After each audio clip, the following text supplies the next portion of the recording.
Hey, hello everyone. Sean Simons, PPG Grandpa. Welcome to ClearProp TV, paratalk.org, and PPG Grandpa's Paramotor Podcast. Now, this is not live. We are premiering this on Monday, like we normally do. However, I'm in Moonshiners right now with my friends flying, or I don't know, maybe making s'mores on the fire. Who knows what's going on? But if I do have a good internet connection, I will be in the chat over here, and we'll be able to answer questions. Andrew, welcome to the show, buddy. We're going to be talking to Andrew today. He's a self-taught pilot, came over to me after breaking four props and saying, you know what? This is enough's enough. Obviously, I need something more than just the internet. So welcome to the show, Andrew. Hey, thanks for having me. Absolutely, buddy. So before we start, you are how old? Almost 30, right? I'm 28, and yeah, I just started getting into paramotoring about 4 months ago.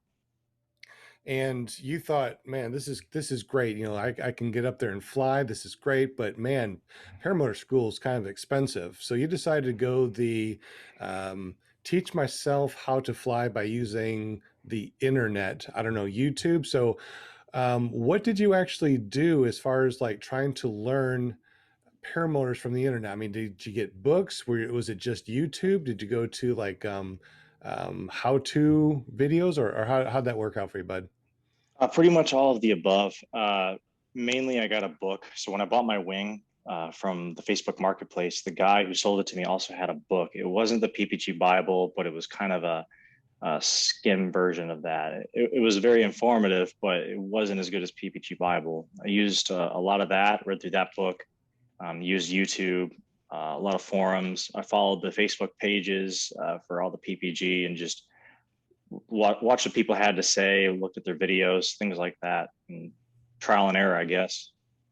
Absolutely. Now, you did recently upload the videos that you did do to YouTube, and we're going to play a couple of those. We're also going to have you go out to the garage later on and show us this paramotor machine that you were flying that scared the crap out of me the first time you came over to see me. So let's go ahead and go through, some of the things that we talked about before. Your name is Andrew. You self-taught yourself. Back in March of 2021, you decided to get this stuff. You did two successful flights, but you broke four props. You weigh 165 pounds. And do you remember how much your paramotor actually weighed? The motor itself weighed about 70 pounds on 3/4 of a tank of fuel. Okay, so you actually weighed it. Yeah, I stood on a scale, with it on my back and then without it, and just subtracted that. Oh, okay. So you did the all up. So what was it all Yeah. together? Do you remember? Um, quick math: 165 plus 70. Um, Okay. Okay, I see. yeah, so about 240 ish, give or take. And your first wing was a 36-meter wing that was about 10 years old. You never could get it above your head. You couldn't fly with it, right? Correct. I could barely kite it, and I just figured maybe it's just me. I thought I was kiting it correctly.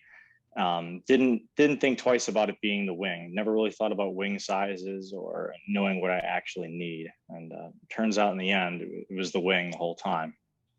Yeah, a tandem wing is pretty big, especially a 10-year-old 36-meter.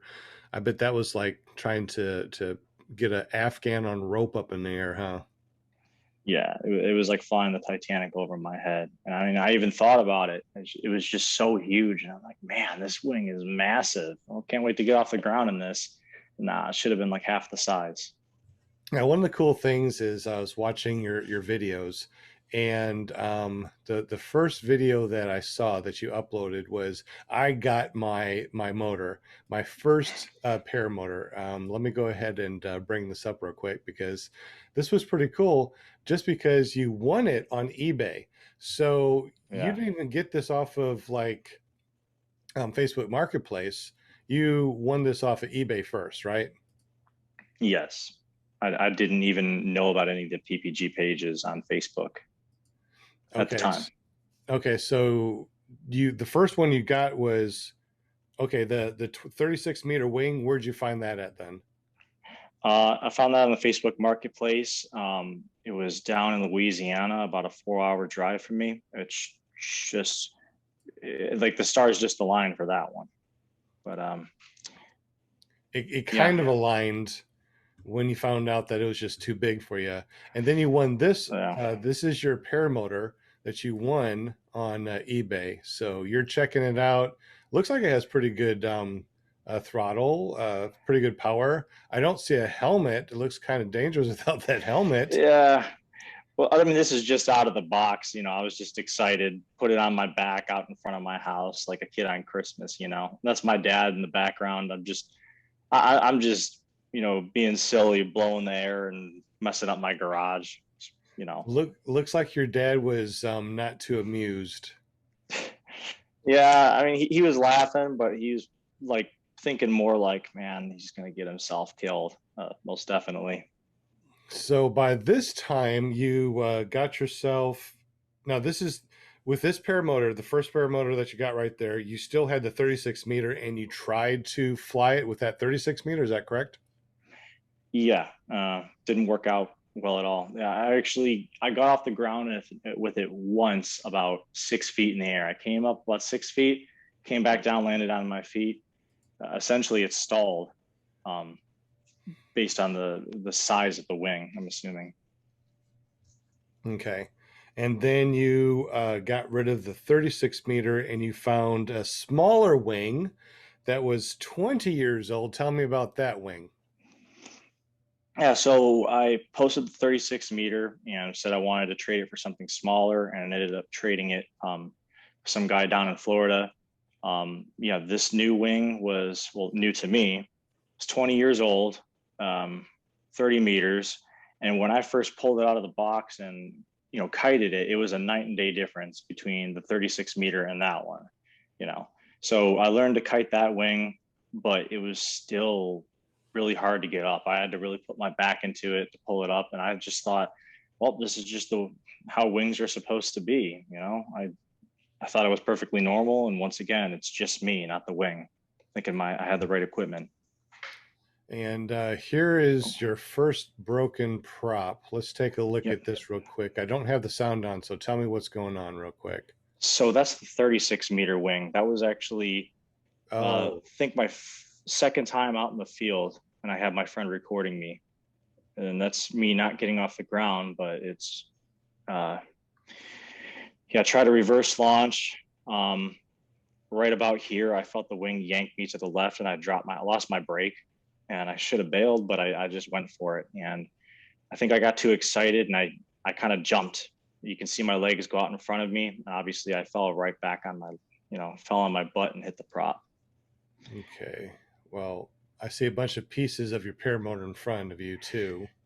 Yeah, the frame for the netting around my paramotor, it's all like, at that time I didn't know how to tie it extremely tight to hold the net on, to hold the poles together. So basically, when I would bash the bottom of my frame on the ground like that, and it would flex the cage, those poles would pop out. A couple of them would, and they'd go flying. So in order to mitigate that problem, I ended up putting duct tape on the poles at some points in time. And this is when I discovered that my prop was broke, and I was feeling pretty broken over that. Uh, Absolutely. Let's for fun. Let's just look at this real quick. So I'm I'm assuming that the wind is coming towards us, and the leading edge is going away from us. Is that correct? No, I'm actually running towards the cameraman. And right when I did that, the wind shifted and started coming from my left, which is why I immediately turned to my left. Just as I pulled it up, the wind shifted. And instead of bailing out, I went for it. This was the one that you did a reverse, right? Yes, So you're pulling, so your back was towards us, and you're pulling the wing towards us, and leading edge is towards us right now, right? correct. Okay.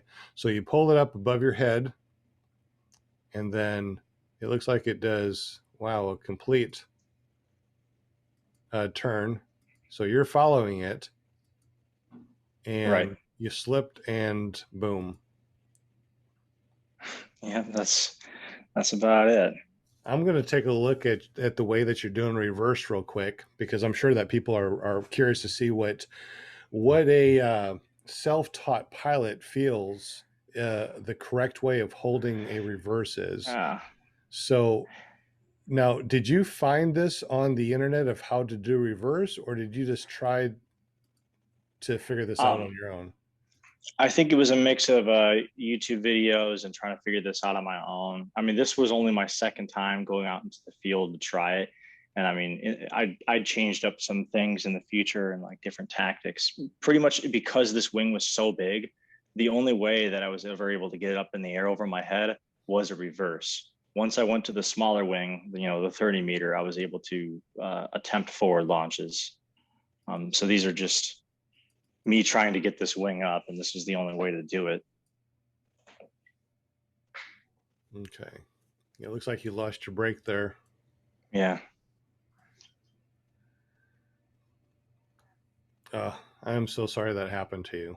That must have been so frustrating. Yeah, a lot more frustrating than painful.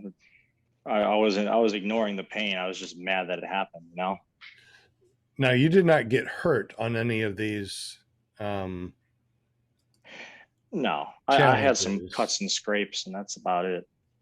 Okay. So you never got yourself hurt. You never, put your finger in a prop or anything, but you you're okay. Yeah. All right. So that's really all that matters. I mean, broken props, broken machines, they can get fixed and stuff like that. Um, we got the next one we got is your paramotor stall before and after. It only looks like it's 38 seconds long. And let's go ahead and share that screen real quick. And go ahead and tell us what's going on this one. Do you remember?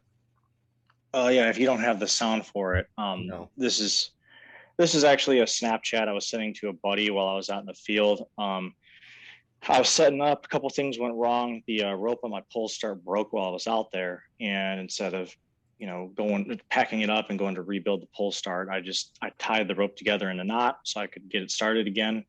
The hand strap on my throttle broke. It ripped. So again, instead of taking it home and replacing the strap, I zip tied the strap back to the throttle just to hold it. So it was just basically jerry rigging my motor to be able to start it out there, to be able to go and be able to hold the throttle. and And tell me what you said right here. I said, well, I crashed, but I didn't die. If I could That's lip sync that. that was And pretty then good. I pointing out that I started out over there, took off into this little valley and broke my prop when I landed.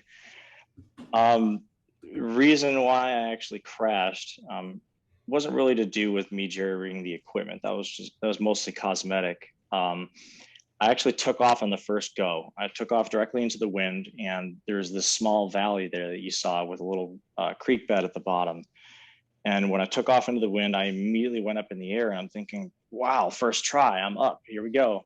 Start going up like 20 feet, 25, 30 feet, and then it starts bogging, falling down 25 feet. And I'm like, what the hell? So I'm just giving her gas. I'm leaning back, and it's coming up, and it's going back down. And I'm thinking, why am I being pulled down? I mean, this hasn't happened before. And the only thing that would make sense is because I was taking off into a valley, and maybe I got caught in a downdraft because the wind was blowing down towards me into that bowl, if you will. So when I realized I was going to go down, I would automatically want to turn off my motor. But if I turn off my motor, I was going to go right into this creek bed that was filled with thorns, and I was going to get hurt real bad. So I wanted to overshoot that, and the only way to do that was to give it a little last throttle right before I land. So I chose to keep the motor on, and just when I was about 10 feet off the ground and I was going in for the thorns, trying to keep my altitude, gave it one last bit of gas, and I just overshot it. Well, it wasn't that I just gave it a last little bit of gas. I was holding the throttle the whole time to stay up, but it was just enough to put me past the creek, land into the hillside, which you can't land properly on a hillside like that at those speeds. So essentially, I fell on my butt, broke my prop, and I was in the air for a whole 20 seconds. Wow. This Yeah. is it's heartbreaking, you know, because I understand wanting to get up in the air, and when something like this happens, and you know, you taste it a little bit, you know, you feel it a little bit. It's like Hmm. I'm up in the air a little bit, and now I'm down. I'm up in the air a little bit, now I'm down. I broke 4 props, and it's like, what am I going to do? So we're going to do one more screen share right here, and this is it says first paramotor flight self-trained. You got 44 views. You posted up on July 30th. Let's go ahead and take a peek real quick and tell me, you know, what's going on right now. Okay, so the reason I don't have any of my takeoffs on video is because I had countless videos of me just screwing up these takeoffs, you know, so I didn't turn on my GoPro. This time I got off the ground. I'm flying around and I'm thinking, like, oh my God, I'm up. So I immediately turn on my GoPro, and, you know, the wing handled kind of like I expected, but different. I felt myself being pulled to the left and drifting, like the wind was moving me where it wanted to. And it kind of didn't expect that. So I'm thinking, okay, I'm up in the air, I'm flying around. Let me just make sure I can control my way around the field and land. You know, I just want to make sure I could get on the ground and be fine. So I was only in the air for about a minute. And as I came in for this landing, you know, got a little too excited and flared a little too soon. So I dropped down a little farther than I should have. But like right at this moment, I was just on cloud nine. You know, I landed and I'm like, yes, finally. I only crashed like 12 times and I finally got off the ground one time, you know, 2 broken props later. But, you know, it was just that moment where I'm like, I just want to get back up at any cost, even if it, you know, I keep breaking myself and breaking my equipment, which isn't a very smart way to think about it. No, but I see off over here, um, you're by Pinnacle Mountain. I know exactly where you Yes. are. Um, Yep. and I also know too that this particular place is on the lee side of that mountain. And when the wind blows on the other side and it comes over, this place is all but impossible because of the rotor. It's just Yeah. absolutely horrible. You get up about 200 feet, it's butter smooth right there. I bet you were just being bounced all over the place. Yeah, I didn't see, that's one of the things I knew about rotors, but I didn't think that the mountain being that far away would affect it. But yeah, I was dead wrong. The whole time I've been out there, just those trees, that mountain. And come to think of it, the direction that I took off, which wasn't directly at the mountain, the only 2 times I ever took off was going to the, would have been the east, because that park was to the north side of the mountain. So every time the wind was not coming from the mountain's direction is when I was actually able to take off. But every time it was coming from the mountain's direction, yeah, I was getting tossed all over the place, which would explain the rotor effect. You can get, and I've seen this because I've been there a lot. You can be that mountain will go from it's about 1,000 feet MSL, but it's only about 700 feet AGL. So from the ground up, it's only about 700 feet. However, that throws off so much rotor when the wind is coming from that direction that I can feel it from miles away going to Pinnacle Mountain from Conway. Wow. Miles and miles. When I get down about 500 feet, I can start feeling the bumps. And as you keep on going down into that little area right there, because you got to remember too, you got that dam off to the side too, that big hill. Yep. So now you're in this bowl, right? So you got the Pinnacle Mountain over here, you got this bowl here, and on this side you have all this this dam and all the trees. It makes the most incredibly worst rotor that I've ever tried to fly in, take off or land. So being a new pilot, I can't even imagine, especially with that motor and that wing, how incredibly bumpy it was. Let me tell you how bad it was. Um, I was flying down into it to land, right? And my wing would go forward, backwards, and left and right like this, and my wingtips would flap inside because of all the rotor. I I can't imagine. So Yeah. kudos to you for being able to do something like that in that horrible area. Um, but wow. So you got 2 good flights in. You broke 4 props. and now you have a motor, a paramotor that's broken, and your Hmm. motor is over in the garage, right? Yes. All right, let's take a look at that. So let's see your machine that you have right now, Andrew. All right. Well, it's in pretty bad shape, but this is it. Uh, the frame used to be up like this, and you can see that the straps that hold the harness on would be attached to this upper part of the frame. What I can't happened I was, can't see the I can't see that. You got to angle your phone up just a little oh, bit. can you Try it see again. this? Is this Okay, yeah. better? Yeah. So right here at the bottom of the frame, it snapped, cracked right off, and fell. And now you just have this loosely hanging harness. And if that happened in flight, that would have been a different story rather than being on the ground. So I don't have a welder. So to me, this is not something I can repair on my own. Let's see your throttle real quick over where Yeah. where it didn't mash all the way, where you only got like a half or a quarter or three Oh, yeah. quarters on your. Are you able to see that? Yeah. Yeah. So if I pull it and then I let it go, it moves back so slowly. It doesn't snap right back. See how it just kind of inches its way?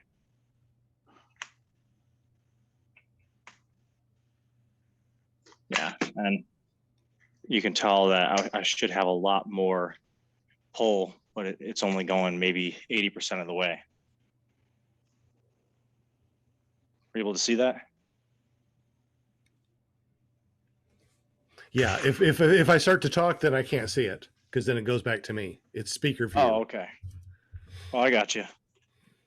So what other problems do we have on it? Do you have the prop on it still?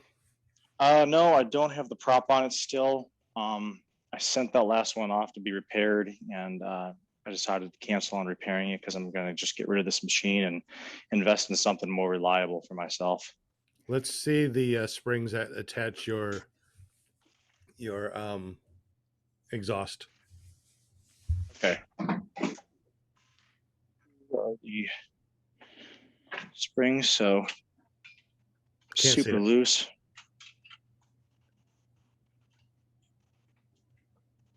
Yeah, and this is cracked right here.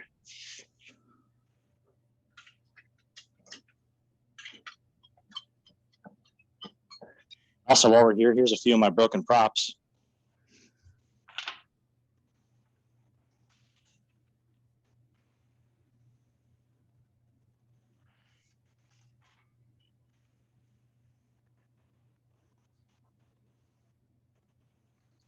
Yeah, pretty sad collection, huh?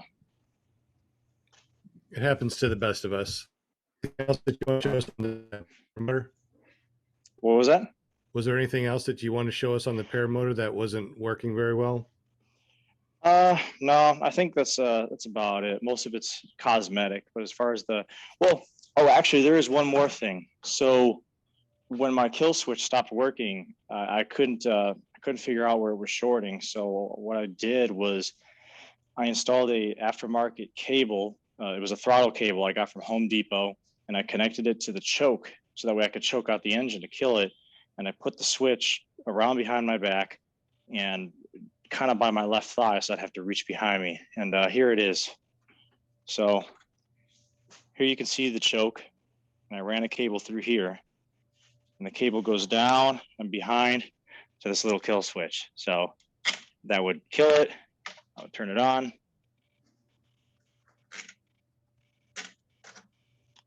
So you can imagine flying through the sky and having to be sitting here and reach down and hit that kill switch.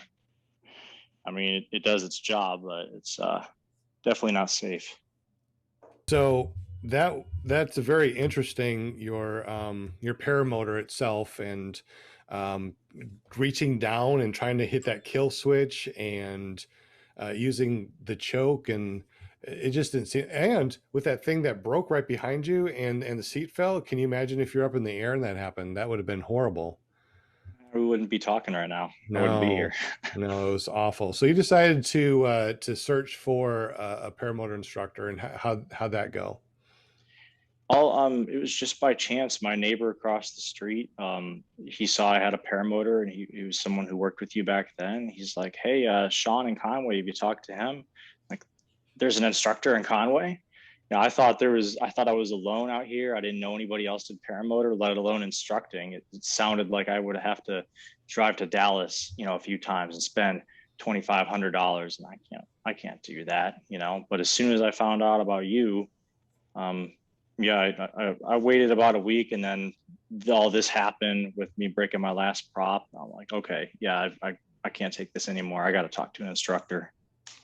Okay, so before we get to that part, um, you ended up coming over. We hung out, and you did your first full day of training with me. On your phone, you're going to do a quick share, real quick, right, with your old wing. One of our students that can kite tried to do a forward inflation with it. You want to go ahead and stream that real quick so we can see it? Yeah. Give me 1 second. I'll rotate the screen here. Be a perfect example of. Here we go. Start broadcast. Be a perfect example of how bad it was trying to inflate my wing. Okay, so this was a student. I don't see it yet. There we go. So this was a student that's been doing really well as far as kiting, and he clipped in and wanted to do a forward inflation with your wing just to see if he could get up in the air. This is the 20-year-old 30 meter, right? Doing this number, so you're kind of doing a Right. crosswind. So you're going to run straight towards me, and then once it's up, you're going to be running towards the wind, wherever that is.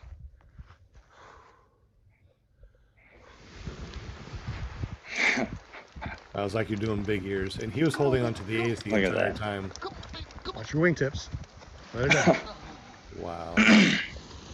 Is that crap or what? Is that the worst wing you ever felt? So that's that's porosity, or is it something else? That's 'Cause it's crazy. not coming up. It ain't.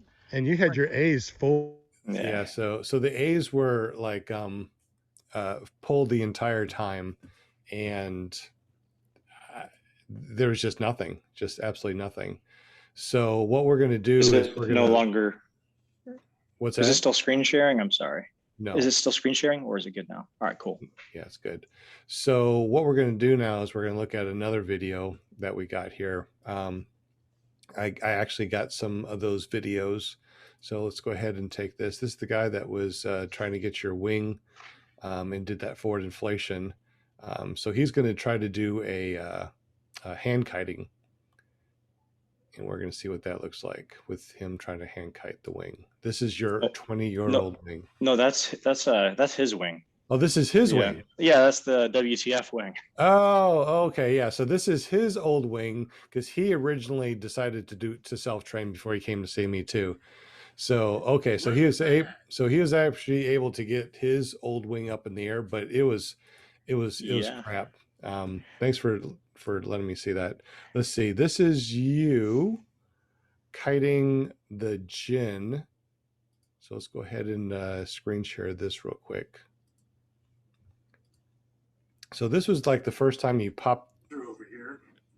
Andrew's the student that came to me, and you just popped the thing up in the air. Now tell me,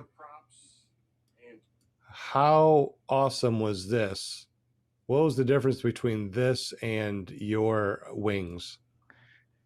Zero effort, so much control. Like I said, I thought that it was me and not my wings. I thought that wings were supposed to be big and hard to pull up in the air and impossible to control, but this one's just like 2 fingers, a little tug, and it wants to fly itself. And there wasn't much wind either. No, practically nil. And you were able to pop this thing up like it was almost nothing. Yeah. And of course, got some other videos of you playing with the wing, but all in all, with the experience that you have with getting the eBay wing motor and stuff like that, what is the difference between the motor that you tried? Because you tried my motor too, my Atom 80. What was that difference between the Atom 80 and your paramotor that you had? Well, I know my paramotor weighed about 70 pounds and it was, a back-breaking thing to take on and off. I put on your motor and it felt like it weighed 20. I would guess maybe 30 pounds because it was like wearing a small backpack. It was total difference. And you kited a couple of our different wings that we had there. Beautiful. Look at that nice inflation. Even with a little bit of wind, We're pulling big ears. That's so cool. and you got up in the air, and even with a little bit of wind like that, you're able to control the wing pretty darn easy. Yeah. So, and that was just with one day at the school. You also tried a roadster too, and you got into the Ford, tried to do a Ford inflation. What did you think about that one? Do you remember that? Yeah. Yeah. Oh, yeah. Yeah. I remember that one. Yeah. Like once again, a night and day difference. As you could see with the other guy when he was inflating my 20-year-old wing, how it didn't get fully inflated and it just pulled off to the left for no reason at all, even though he's pulling on the A's and moving with it. So I was used to just fighting it. Whereas, yeah, this one, yeah, I ended up having to move with it on this forward launch, but I mean, it's completely different. I can actually control it. Um, it doesn't want to just peel off in one direction for no reason, and that would, my guess, be because some of the lines on my other one was stretched out. They were old, they were uneven. Whereas a newer wing, they're going to be even lines. It's going to pull it up properly. Yeah, so this was, I wanted to see what you learned. So I was like, all right, go ahead and do this real quick. Let me see what let me see what you're doing and we can figure out what's going on. Number one, look at how long you held on to the A's. Number two, look at you looking straight up at it. We never want to look straight up at the wing. Yeah. A couple of things that we noticed on this first time doing a Ford inflation Ford inflation, and then, trying to turn on and kite it down. So we learned a lot about what you learned and what you didn't learn being a self-taught pilot. Um, I'm glad you were able to get up in the air. I'm glad that you were able to experience, this wonderful thing called, um,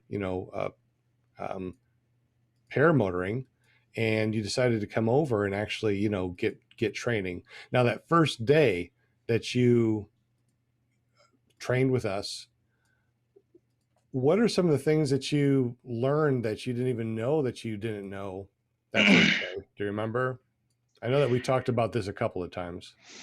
Yeah, there are a lot of details about airspace, Part 103, things like that.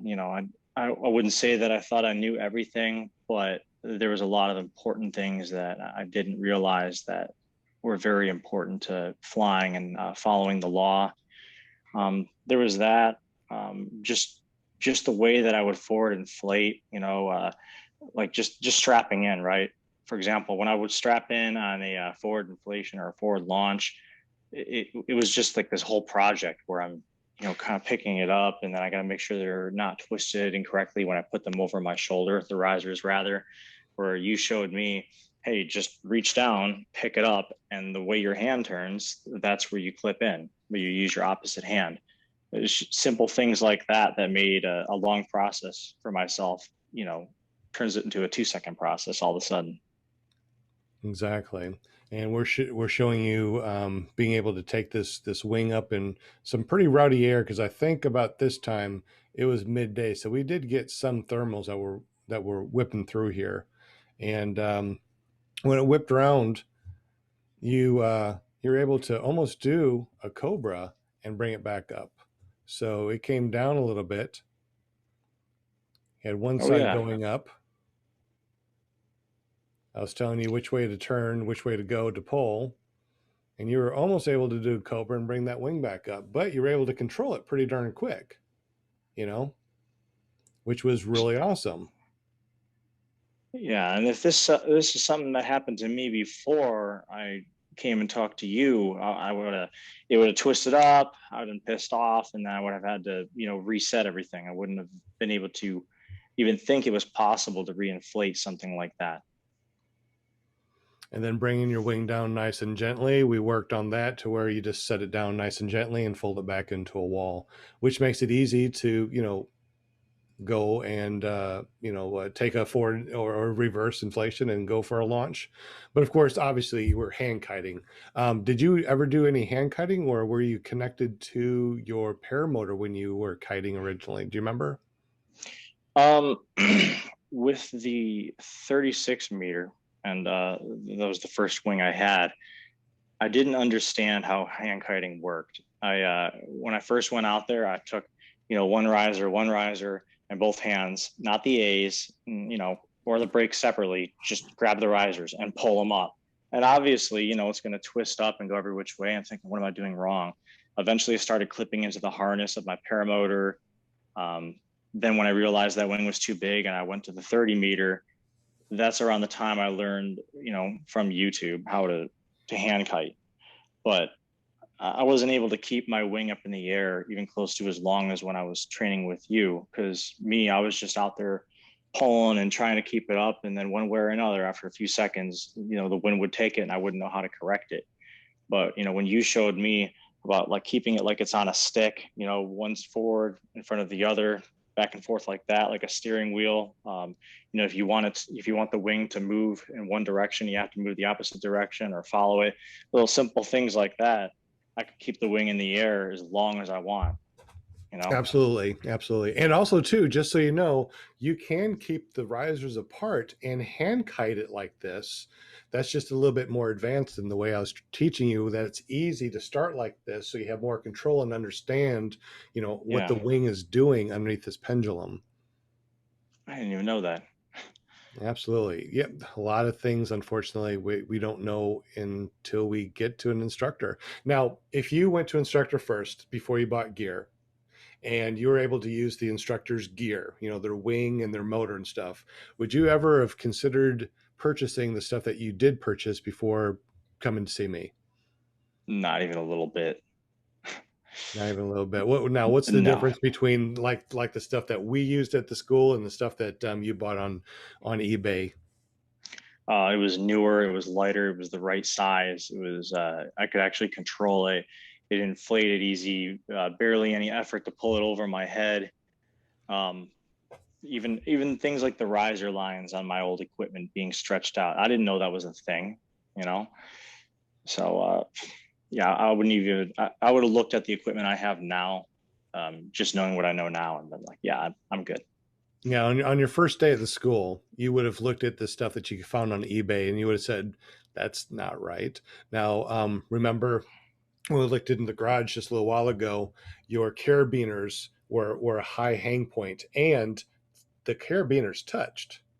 If your carabiners can go like this and touch, it's very easy to get that riser twist when you're flying in rough air. If you're taking off and you have too much torque and stuff, you can actually do a riser twist with a torque twist. So you were very, very lucky not to get hurt in that equipment. And what really scared me is when that piece that's holding your harness broke.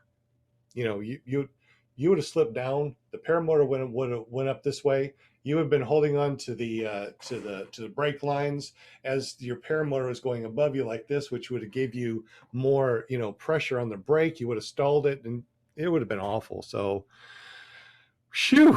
I am so glad you came over to see me. Now, you guys that are watching this, there are some successful people that have gone out and self-trained legally in the United States. You don't have to find an instructor. You don't need to go to school. However, with the amount of money that Andrew spent on his wing, his other wing, his paramotor, and his 4 props, that would have covered all sorts of training and probably got him at least a good used wing from the instructor, I think. What do you think, Andrew? Yeah, 100%. Like I said, I didn't want to go with an instructor at first because I don't give up easy on things, and I'm a kind of a do-it-yourself guy, and it took a lot for me to finally just kind of not admit defeat, but realize that I shouldn't be doing this on my own, especially with the money that just keeps racking up with all the damage I'm doing to my motor. Yeah, I wish if I could go back, I would have gone with an instructor first. Well, if you guys are watching this, leave me a comment down below, or if you're watching this during the premiere, leave me a comment over here in the super chat. Do you know anybody that has trained on their own? Have you trained on your own? And what do you think about self-training? And what do you need to do to be able to self-train? Anyway, it's been a great podcast. You can find Andrew over at paramotorguest.com for this week until we get back after Moonshiners and do another live show. So go over to paramotorguest.com, check out Andrew's page. Make sure you hit that subscribe, hit that bell notification, like all of his videos, because he told me before the podcast that there's a couple more videos that are coming out. What are some of the videos that you're going to be posting? I guess, well, first of all, my second flight, I haven't gotten around to posting that. I'll post that one. Second flight was a lot longer, went a lot higher, better landing. I'll post some of the kiting videos of my big old piece of crap 36-meter wing, and just, I didn't realize the struggle at the time, but anybody could. And yeah, as I keep going through the learning process and learning with my instructor, I'll be taking more videos and GoPro and showing my progress along the way. And I want my channel to be something that people can use as a tool to go, well, this is what not to do. And look at how bad this could have turned out if I decided to do that way, because I didn't have that. So I can be a living example. And like we said too, you're a young man, you're in the military, you're strong as hell. You can you can pretty much do anything that you put your mind to. But the only difference is that a lot of people don't understand, working with wings, you're underneath a pendulum, and for your entire life on the earth, you've never been working with a pendulum. You've always been working with, you're on the ground. So if there's something over here that you need to pull this way, you take it and you pull it with your body and you pull it this way. However, when you're underneath a wing and it starts going down this way, if you pull it this way, guess what? It's going to fall down quick. You got to go with it, get underneath of it to control it. So it's completely against your DNA, completely against, all your muscle memory that you've ever learned in your entire life. And unfortunately, the older you get, the more you're set into, your muscle memory. You're young enough, Andrew, that it should be really easy for you to go, oh, well, if instead of pulling it this way, I get underneath of it and go this way. And it should be pretty much easy. How'd you feel like getting underneath those wings over the first day of class over at Paramotor, Arkansas? I wanted them, I was just like, please let me have this wing. Let me do it all over again with this wing. It would have made so much of a difference. Absolutely. Well, you can borrow one of these wings anytime that you want to, and I also got a harness. So I was going to let you have one this weekend, but unfortunately, you're working this weekend, and you thought that I was being at Moonshiners. So my other students thought I was at Moonshiners this weekend, and I had nobody this weekend. So I'm just hanging out with the family, which is good. And we're doing this recorded podcast, and we're going to go live on Monday because I'll be driving to Moonshiners. Actually, I should be at Moonshiners by the time this thing comes out. And hopefully I am, and I'll be able to chat with you guys. Andrew, thank you so much for coming on today and talking about your experience. Guys, make sure you go over to paramotorguest.com, subscribe to his channel, hit that bell notification, because his progress is amazing. That one day that we worked with him, that first day, was absolutely amazing. The next day, so much better. I mean, just went from, couldn't do anything. No, I didn't mean can't do anything, but working with you, you went from bad habits to very good habits pretty quick. So very proud of you. Well, I mean, I don't always learn my lesson, but when I do, I usually learn it the hard way. So hopefully people will see some of my videos and they can avoid learning the hard way. And that sounds like a bumper sticker. I or a beer, you know. It's like I don't always that drink beer, but when I do. that's exactly what it is. With that's that beer commercial, but the words mixed up. But it works, right? It does. It absolutely works out great. So, guys, thank you so much for watching. Subscribe to my channel if you haven't. You can always come and see me and my shenanigans at iflyparamotors.com. And for this week coming up, I'll be in Moonshiners, and we're going to be doing we're going to try to hit all 3 states. There's a point where you can hit all 3 states. We're going to go take a trip. We're going to try to get up to 10,000 feet because we got to note them all the way up to 16,000. So I might try to go up to 16,000. I don't know. So make sure you check out my videos. Make sure you check out Andrew's videos. It's going to be absolutely awesome. So thank you again, Andrew, for being on the show. And I can't wait to hang out with you again after I get back from Moonshiners and do some more training, get you up in the air, man. Absolutely. Sounds awesome. Well, thank you so much for joining us, buddy. Thanks for having me. All right. Y'all have a great evening, and we'll catch you later.